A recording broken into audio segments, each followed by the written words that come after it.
គេមកហើយណាណាគេពួកឯងគិតមើលទៅបបានថ្ងៃមកនេះមេតបខ្លាំងសុនលីបានចេញមកអស់ហើយតែនៅសំនោះម្នាក់មិនទាន់មកតើគឺជានរណាគូនអីសូមគោរពលោកអបរាជលោកមេតបសុខសប្បាយទេខ្ញុំសុខសប្បាយទេលោកអបរាជខ្ញុំទទួលបញ្ជាពីទីប្រឹក្សានៅទីនេះដើម្បីរងចាំលោកបើខ្ញុំទៅតើលោកគិតយ៉ាងម៉េចលីបៃនឹងខំវិញមិនលើកលែងឲ្យលោកទេ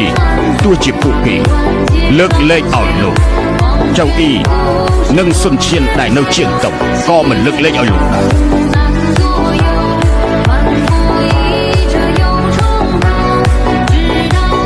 លោកកុំគិតច្រើន